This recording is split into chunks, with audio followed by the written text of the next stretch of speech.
박준규의 브리핑 6 내일신문 박준규 기자 나왔습니다. 안녕하세요. 안녕하세요. 오늘 뭐 대단했어요. 오후가 거의 뭐 기생충 얘기로 도배가 됐습니다. 오전 저희들이 마감할 때쯤이 10시, 오전 10시, 11시부터 시작이 됐어요. 그때부터 이제 각본상부터 시작이 쭉 되지 않았습니까? 예. 그래서 점심 이후부터 또 대통령 메시지가 준비돼 있었어요. 예. 작품상이 나오면 내겠다. 이렇게 돼 있었는데 준비된 메시지가 그대로 나오고 이렇게 해서 기자들은 계속 그 부분을 계속 서치할 수밖에 없었죠. 그러니까요. 이게 아카데미 시상식이 한 4시간 정도 하더라고요. 그러니까요. 되더라고요. 그래서 나는 한 2시간 정도 하는 줄 알았는데 그러니까 쭉쭉쭉 발표하면 될 텐데 그러니까요. 계속 뭐 상당히 뭐 전통이 있는 거라 저희들이 그렇게 요구할 수는 없을 것이고. 그러니까요. 정치권의 반응들이 뭔가 뭐라고 해야 되나, 이게 뭐 대한민국의 경사는 맞는데 뭔가 밥숟가락에 좀 다들 얹으려는 것들이 역력했어요 오늘. 그럴 수밖에 없죠. 이것을 뭐 비판적으로 얘기할 수는 없으니까 어떤 식으로든 논평을 내야 되는데 뭐 자기 나름대로의 색깔들이 있고 과거의 전력들이 있어서 이것들을 어떻게 낼지 아마 많이 고민을 했을 것 같습니다. 가장 늦게 낸 게 한국당이지 않을까 싶습니다. 박광훈 최고위원은 기생충은 우리 사회의 양극화를 매우 극적으로 표현한 영화다. 매우 현실성 있는 작품이다. 양극화의 해소는 개인에게 맡길 수 없다. 뭐 이런 메시지를 얘기를 했네요. 아침 일찍 그 최고위원회의가 민주당은 9시 반에 하거든요, 오전에. 예. 그래서 그때의 메시지를 내면서 오늘 뭐 상당히 많은 그 상을 받을 것을 미리 예측했는지 일단은 그런 발언을 해놨어요. 예. 그래서 지금 현재 우리가 봐왔던 그 기생충이 우리에게 주는 메시지, 양극화 문제, 이 문제를 좀 적극적으로 해야 되고 이것이 단순하게 어떤 한 정부, 뭐 어떤 한 정파에서 하는 것이 아니라 전체적으로 국민들이 같이 해야 될 과제가 아니냐 이런 부분에 포커싱을 뒀습니다. 그러게요. 예, 어쨌든 정치적으로도 메시지가 있다라는 것들을 포착을 한 것 같고요. 정의당 같은 경우에는 오늘 기생충 현장 스태프들이 표준 근로계약서를 쓰고 노동관계법을 준수해가면서 촬영 진행했다라는 점에 이렇게 좀 포커스를 맞췄습니다. 그렇습니다. 다른 부분들도 물론 이야기를 많이 했고 우리나라의 문화 저력도 얘기를 했지만 역시 정의당 같은 경우에는 많은 문제가 됐던 이 스태프들의 문제, 영화 스태프뿐만 아니라 드라마 스태프들도 장시간 노동과 임금 체불 이런 문제로 상당히 고통스러워했었는데 예. 작년에 봉준호 감독이 이 영화를 찍으면서 이 모든 그 스태프들하고 표준 계약서, 그러니까 이 근로 시간 그리고 이 임금에 관련된 부분들을 계약서 형식으로 다 도장을 찍은 거예요. 이제 그런 관행이 그동안 없었거든요, 별로. 그러니까요. 그래서 이것이 제도화되는 이 계기로 삼아야 되지 않을까 싶기도 합니다. 사실 영화계에는 초과 근무가 당연하게, 그리고 영화를 찍는 그 기일을 단축하기 위해서 초과 근무라는 게 굉장히 당연하게 돼 있었거든요. 그리고 아침에 새벽부터 와가지고 찍지도 않고 몇십 시간까지 기다린다는 사람들도 있었잖아요. 주 52시간이라는 게 사실 여기에 적용될 수 있을까라는 생각들을 많이 했는데 그거를 일단 지켜가면서 찍었다는 것 자체가 정말 대단합니다. 여하튼 이게 자본의 문제라 결국에는 그 시간만큼 돈을 줘야 되고 그렇죠. 또 이 영화라는 것이, 드라마라는 것이 계획적으로 뭐 쪽으로 하는 것이 아니고 쪽대본으로 하는 것이 아니고 계획적으로 몇 시부터 몇 시까지 이런 것들이 차근차근 이렇게 진행이 돼야 되는 그런 절차적인 부분들까지 아마 포함이 됐을 겁니다. 그래서 좀 이번 기회를 통해서 이렇게 평상시에 많이 외면받고 있었던 근로조건 문제가 좀 다시 부각되지 않을까 싶습니다. 그렇군요. 자유한국당 경우에는 뭐 오늘 특별한 내용이 있었나요? 특별한 내용은 있었죠. 뭐 크게 다르진 않았습니다. 예, 우리나라의 문화적인 그런 부분들에 대한 얘기 있었고 역시 살짝 현 정부에 대한 비판도 있었습니다. 지금 우한 코로나 바이러스 감염증이나 여러 가지 경제 침체 이런 것들 때문에 힘들어하고 있는 국민들에게 좀 새로운 힘이 될 수 있는 계기가 됐다. 이런 평가입니다. 그렇군요. 자유한국당은 앞으로도 문화예술 분야를 지원하는 정책을 마련하고 지원하는데 최선을 다하겠다. 이런 표현을 썼네요. 근데 봉준호 감독을 좌파 블랙리스트에 올린 게 자유한국당 박근혜 정부 때 아닌가요? 그런 얘기를 하게 되면 본인들이 이제 좀 입장이 좀 애매하니까 여하튼 최대한 그런 부분들을 뒤로 하고 여하튼 지금 일반적인 얘기들만 한 거죠. 그래서 현재 그 수상에 대한 본인들의 평가들 정도 수준을 해서 마감했습니다. 봉준호 감독이 빛을 발하면 발할수록 자유한국당은 좀 더 옹색해질 수밖에 없는 그런 상황인데 예. 뭐 정치는 정치대로 다투더라도 우리가 뭐 다른 분야에 대해서는 너무 이렇게 정치적인 논리, 이념적인 논리로 이렇게 되는 거는 정말 아닌 것 같아요. 그렇죠. 특히 문화적인 부분들은 풍부한 창작과 이 상상력을 기반으로 하고 있기 때문에 어떤 정치권에서 이 재단을 하기 시작하면 이 자체가 발전을 할 수가 없거든요. 예. 한국당 같은 경우에는 다른 부분들을 발전시키려면 계속 규제를 완화해야 된다, 풀어야 된다, 아예 없애야 된다 이렇게 얘기하면서도 네. 뭐 어떤 부분에서는 자기 이념에 맞춰서 이렇게 재단하는 부분들이 있거든요. 예, 예. 그러니까 뭐 물론 이것들 민주당에서도 그런 부분들이 있는데 정치권에서 좀 문화 부분들은 좀 여유 있게 좀 볼 필요가 있지 않을까 싶습니다. 네, 알겠습니다. 오늘 기분 좋은 소식으로 문을 열었고요.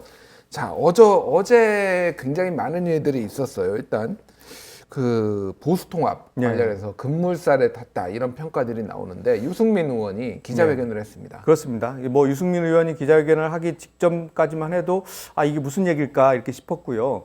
그건 이제 황교안 대표가 기자회견 전에도 뭐 그런 것이 있었어요. 상당히 장고를 했죠. 네. 유승민 대표 의원에게 황교안 대표도 여러 차례 어떤 결단을 요구했는데 계속해서 뒤로 미루다가 결국에는 불출마와 함께 보수통합에 참여하겠다 이렇게 예. 발언을 했습니다.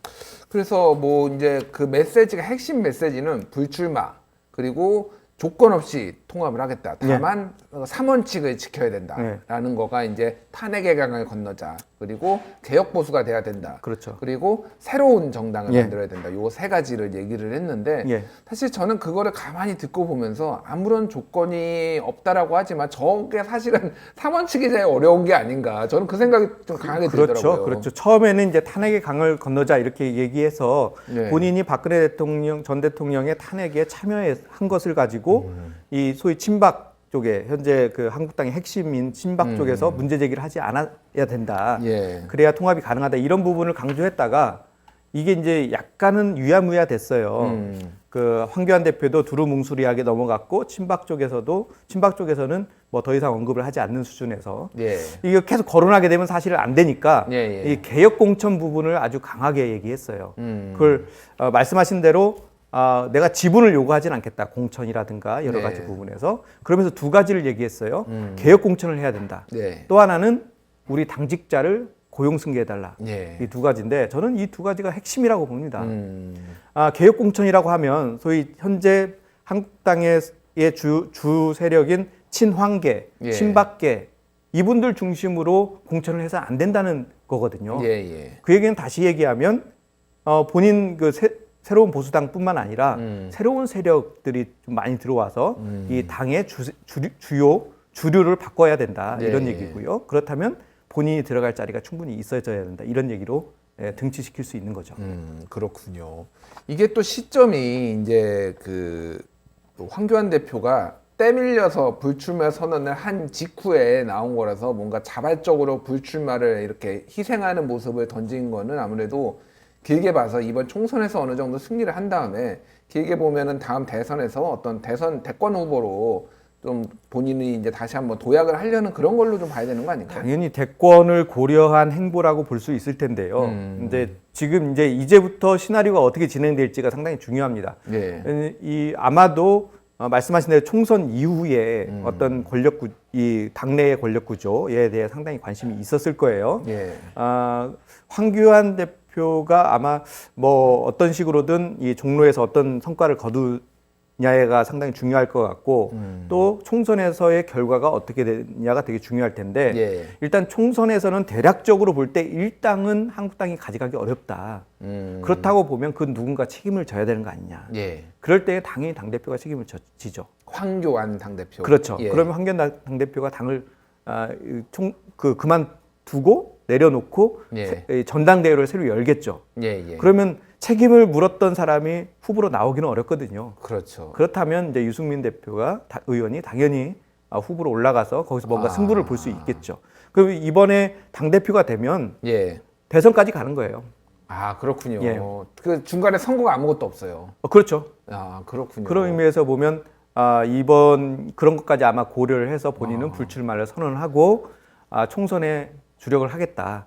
뭐 이렇게 시나리오를 잡을 수 있을 유승민 것입니다. 의원한테 이 기생충의 대사를 한번 해드리고 싶네요. 넌 다 계획이 있구나. 계획이 없는 정치적 행보는 없습니다. 그러게요. 예. 그런 큰 그림이 있군요. 어쨌든. 어차피 본인은 대선을 통해서 본인의 예. 어떤 역량이라든가 정치적인 목표를 달성하고자 하는 거니까요. 예. 그럼 보수 통합은 이제 좀 속도를 내고 있다라고 봐야 되는 건가요? 일단은 그렇죠. 지금 가장 큰 관건은 이 보수 통합에서 서로가 이제 통합을 해야 되는 건데 예. 앞서 말씀드린 개혁 공천이 이제 어느 정도 이루어질 것이냐. 이제 통합을 하고 개혁 공천을 이룰 거냐, 아니면 통합을 하면서 공천을 같이 갈 거냐 이 부분인데 여하튼 지금 상황에서는 빨리 통합을 시켜서 가야 되는 일정이 얼마 남지 않았어요. 그러니까 3월 말에 이제 후보 등록을 하려면 최소한 2월 말부터는 경선을 시작을 해야 되거든요. 근데 민주당은 아마 다음 주 정도부터는 경선에 어느 정도 들어갈 거예요. 근데 이 경선이라는 것은 이 국민적 붐을 막 일으켜서 그 당의 그 관심도를 높이는 건데 그렇죠. 이거에서 한국당이 밀릴 가능성이 있어서 예. 아마 같이 맞불 작전을 하기 위해서는 좀 속도를 낼 가능성이 있습니다. 그렇군요. 어쨌든 그러면 2월 안에는 뭐 신당이 나와야 되는 그런 상황이네요. 그러면. 그렇죠. 지금 현재 통합신당이라는 이름으로 가칭돼 있는데 이것은 뭐 거의 비슷한 이름으로 아마 갈 가능성이 있고요. 지금 검토가 되는 당명을 보면 그런 측면에서 보면은 빨리 당명을 정하고 이 합당을 절차를 빨리 밟은 다음에 경선을 치를 가능성이 있습니다. 그렇군요. 알겠습니다. 자, 이제는 우리 시선을 좀 종로 쪽으로 한번 돌려보죠. 여기가 진짜 흥미진진해졌습니다. 네, 그렇습니다. 이 종로는 지금 현재 붙어 있는 황교안 대표 그리고 이낙연 전 총리는 비슷한 점이 많아요. 일단은 각 정부, 이명박 정부, 박근혜 정부와 현 정부의 총리를 지냈고 두 분 다 중앙선대위원장이 됩니다. 뭐 황 대표는 당연직이고요. 이낙연 전 의원은 지금 이해찬 대표가 같이 하자고 제안을 했고 수락도 했습니다. 그러니까 선대위가 조만간 출범을 할 텐데 민주당도 공동 선대위원장을 맡을 가능성이 높고요. 두 분 다 현 토박이는 아닙니다. 서초동에 살다가 옵니다. 두 분 다 서초동에 똑같이 잠원동에 아파트를 갖고 있다가 그렇군요. 모두 팔고 올 겁니다. 지금 이낙연 총리는 이미 팔았고요. 매각이 됐고 황교안 대표는 곧 팔 거라고 얘기를 했습니다. 그리고 두 분 다 같이 오는 거고요. 그리고 두 분 다 아마 대권에 나갈 겁니다. 그런 측면에서 보면 비슷한 점이 너무 많습니다.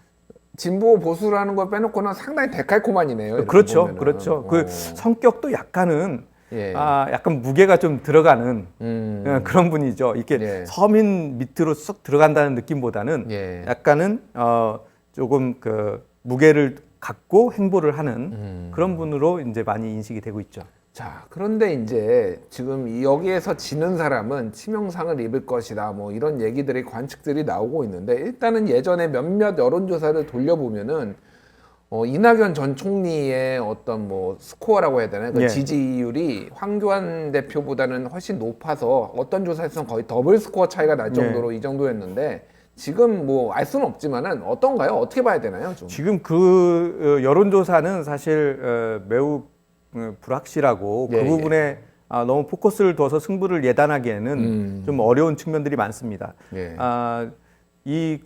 현재 있는 이 종로라는 곳은 보수적인 곳이에요. 보수적인 곳인가요? 보수적인 곳입니다. 전통적으로 보수 진영의 후보자들이 대부분 당선이 됐고 노무현 대통령도 당선이 됐지만 노무현 대통령은 이명박 대통령이 하고 같이 붙어서 떨어졌거든요. 그렇죠. 그런데 이명박 대통령이 서울시장으로 가서 재보궐선거에서 당선이 된 거예요. 그러니까 애초에는 떨어진 거죠. 진 거죠. 그리고 정세균 전 현재 총리가 2번 당선이 됐는데 각각 누굽니까 오세훈 전 시장하고 이제 붙어서 지난번에 이겼고요. 그 전에도 한번 또 이겼죠. 19대에서도. 그러니까 2번을 이겼는데 이거 2번 이긴 것을 잘 평가해 볼 만해요. 잘 분석해 보면 누가 더 우세할까를 볼 수 있는 거죠. 그렇군요.